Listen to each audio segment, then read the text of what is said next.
Tai gerai, tai šaunama. Jo, prisėskrinai aš. Irgi turbūt iki šiandien, ne, jeigu dedat. Į kurią man pusę reiks žiūrėti? Šiaip, į Gerdą žiūrėti. Taip, tai aš iš tikrųjų esu docentė, dirbu Kauno technologijos universitete, cheminės technologijos fakultete, aplinkosaugos technologijos katedroje. Aš esu docentas Kauno technologijos universiteto, matematikos ir gamtos fakulteto fizikos katedroje. Tai žodžiu trumpai fizikas. Tai viena iš tokių didelių europinių iniciatyvų, kur skirtingi žmonės, to prasme universiteto viduje, susijungia bendram tikslui kurti ir kurti ne savo, bet kurti už universiteto ribų.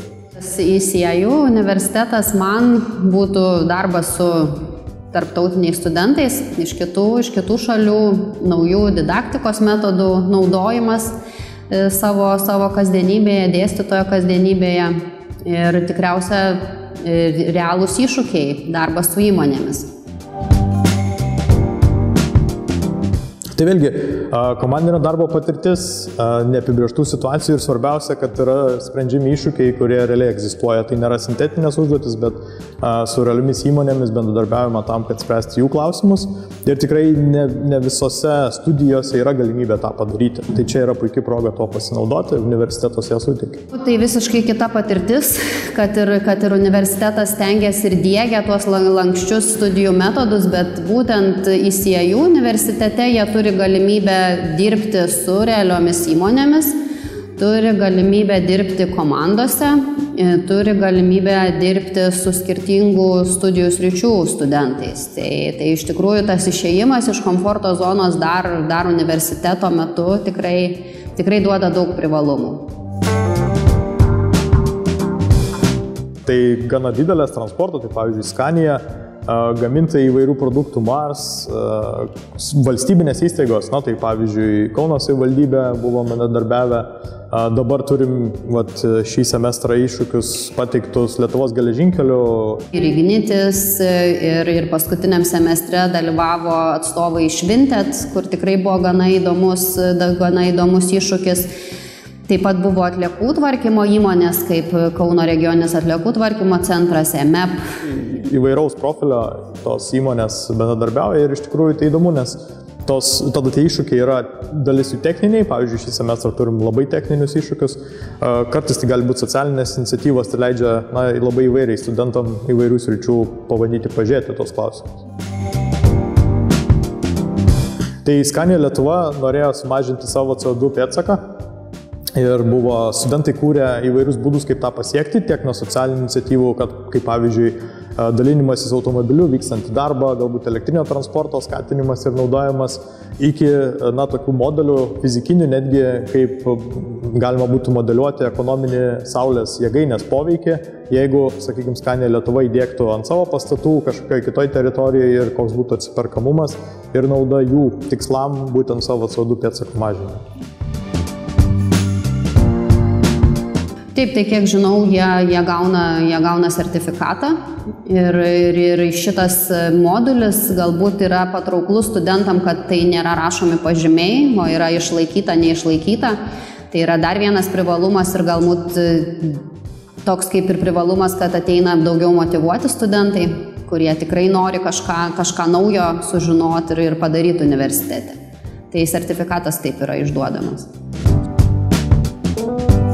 Tokio kaip egzamino nėra, bet visos veiklos iš tikrųjų susiveda į komandinės užduotis, tai tie tarpiniai tokie atsiskaitimai jie yra, bet jie nereikalauja, kaip mes sakom, labai didelių pastangų, jeigu tu lankai ir dalyvauji užsiėmimuose.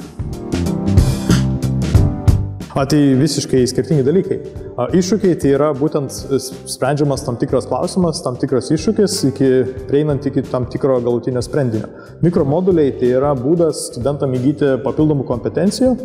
Pavyzdžiui, jeigu sprendžiamas kažkoks iššūkis ir pastebima, patys studentai komandoje pamato, kad jiems reikia išmokti programuoti arba, pavyzdžiui, trūksta duomenų analitikos įgūdžių, tai jie gali pasiimti tokio dalyko mikromodulį, tai yra nuo 1 iki 2 kreditų. Tai trumpas, tai gali būti kelių savaičių ilgio kursas, kuriame jie įgyja tas kompetencijas. Tam pavyzdžiui, programuoti Pythonu arba atlikti kažkokius duomenų analitikos veiksmus. Na, čia kaip pavyzdžiai galėtų būti tokie, bet tokios nedidelės kompetencijos, kurias pasiema kartu tam, kad galėtų išspręsti tą iššūkį. Sprendžiant iššūkius vis tiek yra komandos iš labai skirtingų sričių ir mes irgi pastebim tą, kad kartais trūksta tam tikrų žinių, tam tikrų kompetencijų ir tai yra būdas užpildyti tas spragas tam, kad tas sprendimas iššūkio būtų kokybiškas. Ir aišku, ta iniciatyva leidžia pasinaudoti viso ICIU tinklo kompetencijomis, nes galima mikromodulius pasirinkti iš viso mūsų universitetų tinklo.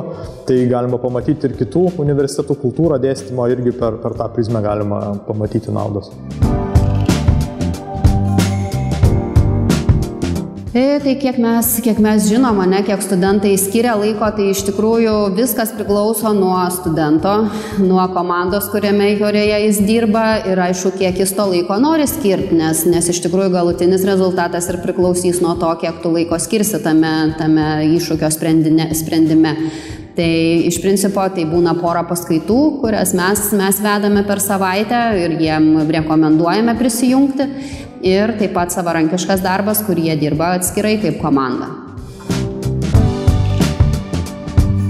Tai yra būdas susikurti savo kompetencijų krepšelį, tokio kaip portfolio. Nes ne visada studijos yra galimybė pasiimti tam tikras kompetencijas. Na vėlgi, tos pačios IT, kažkokios programavimo, kažkokios duomenų analitikos, galbūt elektronikos inžinerijos dalis, matavimo inžinerijos. Jeigu kalbame apie kietosius įgūdžius, tai gali būti ir kažkokios verslumo kompetencijos. Tai yra būdas susirinkti savo kompetencijas, nestudijuojant didelių formalių modulių, tai yra nuo 1 iki 3 ECTS kreditų. Tie mikromoduliai tai yra toks lankstumui studijose labai gera galimybė. Tai darbas su įmonėmis. Išėjimas iš komforto zonos ne tiek studentams, bet ir dėstytojams, nes tu ne vieną paskaitą nesi tikras, kur pasisuks tavo sprendinys ir studentų klausimai. Ir tikriausiai tie nauji didaktiniai metodai. Patys iššūkiai, tai yra nesintetinės užduotis, kas vis dar gana populiaru yra skirtingose universitetuose. Tai yra, kad mes turim iššūkius, kurie yra sprendžiantis realius klausimus, realias problemas įmonėse, valstybėje mūsų. Taip pat komandinis darbas studentų labai gera platforma yra išsibandyti save su labai skirtingais žmonėms, skirtingose situacijose. Ir aišku, studentus ugdyti neapibrėžtose situacijose, kas irgi kuo toliau tuo labiau svarbu. Kiekvieną savo gyvenime žinom, kad tų situacijų vis daugiau, kur mes turim priimti sprendimus, su dalimi, pavyzdžiui, informacijos.